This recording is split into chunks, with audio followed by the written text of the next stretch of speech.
जैन साथियों, आज हम ट्रिकी मैथ के अंतर्गत एचसीएफ और एलसीएम के कुछ महत्वपूर्ण प्रश्न बताएंगे जो आगामी परीक्षाओं की दृष्टि से बहुत महत्वपूर्ण है। दोस्तों, डेली सुबह आप मॉर्निंग में अपना टारगेट फिक्स करिए कि आज हमें इतना तैयार करना है और सारा दिन उस पर फोकस करना है। दोस्तों, ऐसा आप अगर नियमित करते हैं तो दोस्तों आपकी तैयारी बहुत अच्छी हो जाएगी और आप हर एग्जाम फाइट करने लगेंगे। ठीक है दोस्तों, मैथ एक ऐसा सब्जेक्ट है जो प्रैक्टिस मांगता है, अभ्यास मांगता है। जितना ज़्यादा आप अभ्यास करेंगे, प्रैक्टिस करेंगे, उतने ज़्यादा आपको नियम तरीके फार्मूले याद होंगे। ठीक है दोस्तों, और बड़ा सवाल आपका चुटकियों में हल होने लगेगा। ठीक है दोस्तों, लेकिन आपको गतिशीलता निरंतर बनाए रखना है। ठीक है दोस्तों, अभ्यास करते रहिए। किसी भी परीक्षा को फाइट करने के लिए जो सिलेबस के अकॉर्डिंग तैयारी करिए और 3-4 बार सिलेबस को रिवाइज करिए। इसीलिए हम कहते हैं कर दिखाओ कुछ ऐसा कि सब करना चाहें आप जैसा। अब देखिएगा पहला सवाल कह रहा 3 संख्याएं 1:2 के अनुपात में तथा उनका मातम समापवर्तक 12 है तो संख्याएं क्या होंगी। दोस्तों, जब संख्याओं का अनुपात दिया हो, 2 या 3 संख्याओं का अनुपात दिया हो और मासा दिया हो तो मासा का उन अनुपातों से क्या करते हैं, गुणा कर देते हैं और वही वो संख्याएं होती हैं। तो 1:2:3 लिखा है तो पहले 12 का गुणा 1 से करेंगे तो 12 एकम 12, फिर 2 अनुपात से गुणा करेंगे 12 दूनी 24 और फिर 3 से करेंगे 12 3 36। तो 12 24 36 यही तीनों संख्याएं होंगी। दोस्तों, अगर दो संख्याओं का अनुपात हुआ दिया होता तो दोनों संख्याओं का अनुपात से गुणा कर देते हैं। 2 का दिया हो, 3 का दिया हो, 4 का, जितनी संख्याओं का अनुपात दिया हो और अनुपात पूछे तो जो अनुपात दिया है उसका मासा से गुणा कर देंगे, वही वो संख्या हो जाएंगे। ठीक है दोस्तों, तो 12 24 36 यानी कि पहला विकल्प आ जाएगा इसका सही। ठीक है दोस्तों, अब अगर आपको विस्तार से लगाना है दोस्तों तो जो अनुपात दिया तो इनको संख्या मान लो। पहले x, फिर ये 2 दिया तो 2x हो जाएगा और फिर दोस्तों 3x हो जाएगा। ये संख्याएं हो गई तीनों। ठीक है, जब अनुपात दिए तो ऐसे संख्याएं मान लेते हैं। अब x 2x 3x का हम क्या निकाल लेते हैं, मासा यानी कि HCF निकाल लेते हैं दोस्तों। तो अब x 2x 3x इनमें क्या मिल रहा है, x मिल रहा है। तो दोस्तों हमेशा इस तरह की संख्याओं का मासा x होता है, ध्यान रखना। अब मासा कितना दे रखा है, मातम सम 12, तो ये इसके बराबर कर देंगे x बराबर। ठीक है, क्योंकि ये भी मासा है तो x बराबर 12 आ गया। ठीक है, तो x की वैल्यू कितनी आई, 12। अब दोस्तों x का मान यहाँ रख देंगे, x की जगह तो पहला 12, फिर 2 का गुणा करा देंगे x, 12 दूनी 24, फिर 12 3 36। ठीक है दोस्तों, ऐसे विस्तार से भी लगा सकते हैं आप। ठीक है दोस्तों, अगला सवाल है कह रहा है 2 संख्याओं का योग 216 तथा मातम समापवर्तक 27 है तो वो संख्याएं क्या होंगी। दोस्तों, जब संख्याओं का योग दिया हो और उनका मातम समापवर्तक यानी कि मासा दिया हो तो कैसे हल करते हैं। देखिए, जब संख्याओं का योग और मातम समापवर्तक यानी मासा दिया हो HCF, तो दोस्तों जो मासा दिया हो, मासा से हम संख्याएं मानते हैं हमेशा। तो 27A और 27B। ठीक है, हमेशा जो मासा दिया रहता है उससे हम संख्या मान लेंगे, उसके साथ x मान लेंगे या a मान लेंगे, भी कोई भी संख्या मान लेंगे, x y मान लेंगे चाहे a भी मान लेंगे। अब दोस्तों 2 संख्याओं का योग, तो 2 संख्या कौन होगी, 27 और 27 हो गई। अब इनका योग दिया तो यहाँ प्लस लगा देंगे, दोनों को जोड़ दो बराबर। कितना करना है आपको, 216 दिया है योग। अब दोस्तों 27 इसमें क्या करना है, कॉमन ले लेना है तो a + b आ गया कोष्टक में बराबर 216। अब 216 में 27 का भाग कर दो, 27 से काटो, 27 से कम 27 और ये 8 बार कटता है दोस्तों। ठीक है, 8 बार में भाग चला जाएगा। ठीक है, अब दोस्तों क्या आ गया यहाँ पर, a + b बराबर आ गया आपका 8। तो ऐसी कौन सी 2 संख्याएं जिनका योग दोस्तों a + b का मान 8 आना चाहिए। ठीक है, तो ऐसी एक है दोस्तों 1 और 7, 7 में 1 जोड़ते हैं 8 आ जाएगी योगफल, और दूसरी है दोस्तों 3 और 5। तो ये 2 संख्याएं आ गई। सहभाज्य संख्याएं कौन है, 1 और 7। ध्यान रखना, सहभाज्य संख्या का योग निकाला जाता है तो a + b का मान कितना है, 8 है। तो सहभाज्य संख्या 1 और 7 हो गई, 7 में 1 जोड़ो तो 8 आता है योगफल, और एक होती है 3 और 5, 5 3 8 होता है ये भी। तो दोस्तों अब क्या करना है हमें, तो a बराबर, ये ध्यान रखना, इसको लिख सकते हैं a + b बराबर लिखेंगे पहले 1 + 7, यानी कि a का मान आ गया आपका 1 और b का मान आ गया 7 दोस्तों। ठीक है, तो अब देखिएगा, एक बार ये जो हमने संख्या मानी है 27A और 27B, इसमें हमें क्या करना है दोस्तों, एक बार a रखेंगे, a का मान a, और एक बार b का मान 7 रखेंगे, फिर दूसरी बार 3 और 7 रखेंगे, 3 और 5 रखेंगे इसमें। तो जब दोस्तों a का मान 1 रखोगे, 27 से गुणा कराओगे तो 27 एकम 27 आ गया। ठीक है दोस्तों, अब 27 बी का गुणा करोगे 7 से तो कितना आ जाएगा, 7 7 49 और 7 दूनी 14 4 18, तो कितना आ गया दोस्तों, 27 189 आ गया। अब दोस्तों देख लेते हैं 27 189 मिल रही है क्या किसी विकल्प में, तो 27 और 189 पहला विकल्प सही हो जाएगा दोस्तों।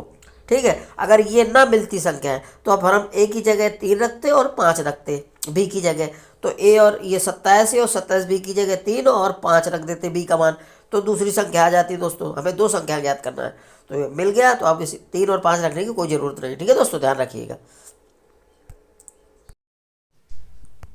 अगला सवाल है, कह रहा दो संख्याओं के महत्तम समापवर्तक तथा लघुत्तम समापवर्तक क्रमशः 11 तथा 7700 हैं। यदि इनमें से एक संख्या 275 हो तो दूसरी संख्या क्या होगी। दोस्तों ध्यान रखिएगा, जब लासा और मासा दिया हो तो दोनों को गुणा कर दो और पहली संख्या का भाग कर दो तो दूसरी संख्या निकल आएगी। ठीक है, ध्यान रखना। और अगर जब पहली और दूसरी संख्या दी हो तो दोनों को गुणा कर दो, और यदि लासा दिया तो लासा का भाग कर दो तो मासा निकल आता है, अगर मासा दिया है तो लासा निकल आएगा। ठीक है दोस्तों, ध्यान रखिएगा। तो कह रहा है मासा दिया और लासा दिया है, तो क्या करेंगे, 7700 गुणा 11 बटा एक संख्या कितनी दी है, 275। ध्यान रखना, लासा और मासा दिया तो लासा मासा गुणा कर दो, पहली संख्या का भाग कर दो तो दूसरी संख्या निकल आती है। ध्यान रखना, दूसरी संख्या। ठीक है, चलो काटते हैं। 11 कम 11, 11 दूनी 22 और 5 11 5 55 आ गया। ठीक है दोस्तों, अब कट गया। अब काटो इसको, तो 25 या 75, हाँ ठीक है, तो कितना हो जाएगा, 25 या 75 हो जाएगा। हाँ ठीक है, 25 से कम 25, 25 या 75। ठीक है दोस्तों, और यहाँ पर आ जाएगा 25 या 75, बचा 50 जीरो, तो 25 अट्ठे 200। ठीक है दोस्तों, भागने के स्टेप 25 अट्ठे 200, यानी कि 308 आ जाएगा। तो 308 कौन सा विकल्प है, सी मिल रहा है। ध्यान रखना, एक बार पुनः समझिए, जब लासा और मासा दिया हो, ठीक है, और एक संख्या दी हो तो दूसरी संख्या निकालनी हो, तो ध्यान रखना, लासा और मासा का दोनों को गुणा कर दो और पहली संख्या का भाग कर दो तो दूसरी संख्या निकल आएगी। जब पहली और दूसरी संख्याएं दी हो और उनका मासा या लासा दिया हो दो में से, तो दोनों संख्याओं को गुणा करके, लासा दिया तो लासा का भाग कर दो, मासा निकल आएगा। अगर मासा दिया है तो मासा का भाग कर दो, लासा निकल आएगा। ध्यान रखना। ठीक है दोस्तों, अगला सवाल है, कह रहा है दो पूर्ण संख्याओं का गुणनफल 1500 है तथा उनका महत्तम समापवर्तक 10 है, तब इनका लघुत्तम समापवर्तक क्या होगा। दोस्तों, जब दो संख्याओं का गुणनफल दिया हो और मासा या लासा दो में से एक दिया हो, तो अगर मासा दिया है तो गुणनफल में मासा का भाग कर दो तो लासा निकल आएगा, अगर लासा दिया हो तो लासा का भाग कर दो तो मासा निकल आएगा। ध्यान रखना, जब दो संख्याओं का गुणनफल, मान लो दोस्तों ये ए और बी दो संख्याएं, तो ए गुणा बी करेंगे तो ये ए बी आया। दोस्तों ये ए बी गुणनफल आ दिया है। जब दोस्तों दो संख्याओं का गुणनफल दिया, मान लिया हमने ए और बी दो संख्याएं, दोनों गुणा करते हैं तो ये गुणनफल कहलाता है। जब दो संख्याओं गुणा कर देते हैं गुणनफल कहलाता है। तो ये दो संख्याओं को गुणनफल आ दिया है। ठीक है दोस्तों, अब मान लो इसका मासा दिया है एच, तो हमें लासा निकालना है, तो मासा का भाग कर दो दोनों संख्या गुणनफल में, तो लासा निकल आएगा दोस्तों। ठीक है, ध्यान रखिएगा। अब देखिए जैसा सवाल कह रहा है दो पूर्ण संख्याओं का गुणनफल दिया है 1500 तथा उनका महत्तम समापवर्तक यानी मासा दिया 10, तो उनका लघुत्तम समापवर्तक क्या होगा, यानी कि एलसीएम चाहिए हमें, लासा चाहिए। तो दोस्तों गुणनफल कितना दिया है 1500 में मासा का भाग कर दो तो लासा निकल आएगा 1 0 से 0, यानी कितना आ जाएगा 150। आपका ये क्या आ जाएगा, लासा आ जाएगा, लघुत्तम समापवर्तक आ जाएगा। ठीक है दोस्त, ध्यान रखना। तो कौन सा बी विकल्प सही आ जाएगा। अगला सवाल है, कह रहा है दो संख्याओं के महत्तम समापवर्तक तथा लघुत्तम समापवर्तक क्रमशः 12 और 600 है। यदि एक संख्या 24 हो तो दोनों संख्याओं का औसत क्या होगा। तो दोस्तों क्या करना है, हमें पहले औसत तभी निकलेगा जब दोनों संख्याएं हो। तो दोस्तों एक संख्या दे रखी है, दूसरी संख्या निकाल लेंगे। हमने क्या बताया, जब दूसरी संख्या निकालना हो तो लासा और मासा दोनों को गुणा कर दो और पहली संख्या जो दी रखी है उसका भाग कर दो, दूसरी निकल आएगी। तो दोस्तों मासा कितना दे रखा है 12 और लासा कितना दे रखा है 600। ठीक है, और बटे पहली संख्या यानी एक संख्या दे इसका भाग कर दो तो दूसरी संख्या निकाल रही। क्या करेंगे, दूसरी संख्या निकाल रहे हैं।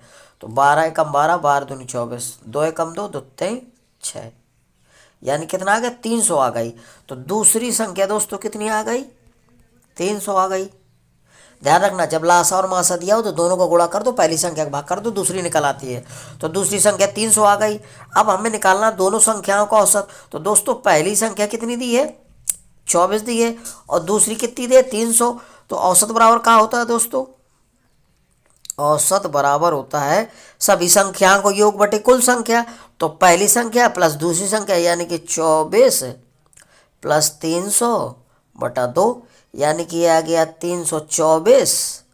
जब 300 में 4 जोड़ोगे 300 बट 2 का भाग कर दो, 2 एकम 2 और 2 छक्का 12, 2 दूनी 4, यानी कि 162 आ गया औसत। ध्यान रखना, औसत निकालने के लिए जितनी संख्याएं दी हो सबका जोड़ दो, यानी कि सबका योग कर दो, और जितनी संख्याएं कुल संख्या का भाग कर दो। तो 2 संख्याएं थी, दोनों को जोड़ दिया और 2 का भाग कर दिया, तो कितना आ गया 162। देखिएगा सी विकल्प सही हो जाए, कौन सा, सी विकल्प सही हो जाएगा। ठीक है दोस्तों, ध्यान रखना, औसत निकालने के लिए जितनी संख्याएं दी हो सबका योग कर देते हैं और कुल संख्या का भाग कर देते हैं। तो औसत पूछ रहा तो पहली और दूसरी दोनों संख्याओं को जोड़ दिया और 2 का भाग करें, औसत निकला 162। ठीक है, सी विकल्प सही हो जाएगा, इस तरह से लगाएंगे। ठीक है दोस्तों, अगला सवाल है, कह रहा है दो संख्याओं का लासा उनके मासा से 45 गुना है। यदि एक संख्या 125 हो तथा मासा और लासा का योग 1150 हो तो दूसरी संख्या क्या होगी। तो दोस्तों इस तरह के सवालों में ध्यान रखिएगा। कह रहा है दो संख्याओं का लासा उनके मासा से कितना, 45 गुना है। तो दोस्तों मासा मान लेते हैं, मासा क्या मान लेंगे, x, और लासा कितना हो जाएगा, कह रहा है इससे 45 गुना, तो यानी कि 45x हो जाएगा। अब लासा और मासा दोनों का योग कितना दिया है, 1150। तो दोस्तों दोनों को जोड़ देते हैं, यानी कि x प्लस 45x बराबर 1150। अब 45 से कितना हो गया, 46x हो गया बराबर 1150। अब काट दो दोस्तों ये, तो 5 छक्का 30, ये 46 कम 46 यानी कि 25 बार में कट जाएगा दोस्तों, ये ध्यान रखना 25 आ जाएगा। तो x का मान कितना आ गया दोस्तों, x का मान 25 आ गया। अब दोस्तों ये ध्यान रखिएगा, तो मासा हमने माना था x, तो x मासा कितना आ गया, 25 आ गया, और लासा कितना हो जाएगा, कितना, 45 गुणे 25 हो जाएगा दोस्तों। अब पहली दूसरी संख्या पूछ रहा है, ठीक है, तो पहली संख्या दे रखी है, तो दूसरी संख्या निकालने के लिए क्या करेंगे हम, दूसरी संख्या बराबर लासा गुणे मासा। तो मासा आया है हमारा 25, लासा कितना है, यानी कि 45 में जब x कमा रखोगे तो 45 गुणे 25, ये हो जाएगा दोस्तों इसका लासा, बटे होता पहली संख्या, यानी कि लासा गुणे मासा बटा दूसरी संख्या निकालना पहली संख्या। पहली संख्या कितनी दी है, 125, 125 का भाग करो, तो 25 एकम 25, 25 पंचे 125 होता है। अब 25 एकम सॉरी 5 एकम 5, 5 25, ठीक है। तो कितना आ गया दोस्तों, 45 गुणे 5 बचा, गुणा कर दो 45 का 5 से, तो 5 25, 5 चौक 20, 2 22 हो गया, ठीक है। तो 225 आ जाएगा, यानी सी विकल्प सही हो जाएगा। ध्यान रखिएगा, इस तरह के सवालों को क्या करना, एक बार पुनः समझ लिए, जब लासा और मासा का गुना हो या जो भी दे रखा है, जैसे कह रहा है लासा मासा का 25 गुना है तो मासा मान लिया x, तो ये लासा आ जाएगा 45x, फिर इनका योग दिया तो दोनों को जोड़ देंगे, x प्लस 45 x बराबर 1150, 45 एक 46x हो गया, 46x बराबर 1150। अब 46 से काट देंगे तो x का मान 25 आया, यानी कि मासा आ गया, क्योंकि हमने मासा x माना था, ठीक है। अब लासा कितना है 45x, तो लासा आ जाएगा 45 गुणे 25, ठीक है। अब हमें निकालना दूसरी संख्या, दूसरी संख्या बराबर था लासा गुणे मासा बटा पहली संख्या, तो मासा दिया 25, लासा दिया 45 गुणा 25 बटा 125। अब 25 कम 25, 25 पंच 125 काट दिया, 5 आया, 5 का फिर 5 से इसको काटो, 5 कम 5, 5 25, 5 गुणे 45 बचा ऊपर, तो 45 पंचे 225 होता है, तो सी विकल्प सही हो जाएगा, ठीक है दोस्तों। इस तरह से लगेगा यह सवाल। अगला है, कह रहा है दो संख्याओं का मासा 8 है, नीचे दी गई संख्याओं में से कौन सी संख्या इन संख्याओं का लघुत्तम समापवर्तक नहीं हो सकती।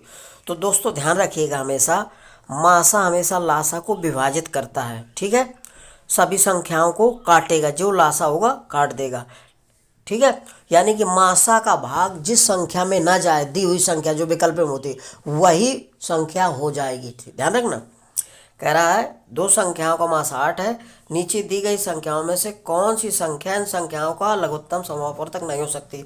दोस्तों 8 का भाग करके देखते हैं तो 8 का 24, 8 छंग 48, 8 7 56, तीनों को काटता है, यानी कि मासा हमेशा लासा को विभाजित करता है। लेकिन 8 का भाग 60 में नहीं जाता, तो ये लासा 60 संख्या नहीं हो सकती। लासा 8 हो सकता है, 48 हो सकता है, 56 हो सकता है, क्योंकि मासा लासा को हमेशा विभाजित करता है। मासा का पूरा पूरा भाग चला जाता है लासा में, इसलिए 60 संख्या नहीं होगी। ठीक है, ध्यान रखिएगा। अगला सवाल है, कह रहा दो संख्याओं का लघुत्तम समापवर्तक 120 है, निम्नलिखित में से कौन सी संख्या इन संख्याओं का महत्तम समापवर्तक नहीं हो सकती है। तो दोस्तों अगर लघुत्तम समापवर्तक दिया है तो मासा इनमें से जितनी संख्याओं का है, यानी कि मासा जो जो भी होगा इस लासा को विभाजित करेगा, क्योंकि मासा जो लासा को हमेशा विभाजित करता है।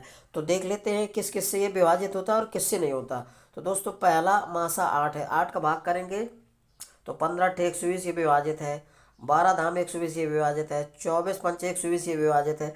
लेकिन 35 से दोस्तों ये 120 विभाजित नहीं है, यानी कि 35 का इसमें भाग नहीं जा रहा है। ठीक है, पूरा पूरा विभाजित होना चाहिए। मासा लासा को पूरा पूरा विभाजित कर देता है, इसलिए 35 विभाजित नहीं कर रहा है, 35 का भाग नहीं जा रहा है 120 में, तो 35 इसका मासा नहीं हो सकता। ध्यान रखिएगा। ठीक है दोस्तों, जब भी पूछे लासा और मासा दिया हो और पूछे किससे विभाग, मतलब इसका लासा नहीं हो सकता या मासा नहीं हो सकता, तो मासा हमेशा लासा को पूरा पूरा विभाजित करता है, हमेशा ध्यान रखना। यानी कि जो भी मासा होगा वो लासा को विभाजित कर देगा, ध्यान रखना। और जिस संख्या का भाग ना जाए कहने का मतलब है वही नहीं, लासा और मासा नहीं हो सकती, ध्यान रखना। तो चौथा विकल्प सही हो जाएगा। अगला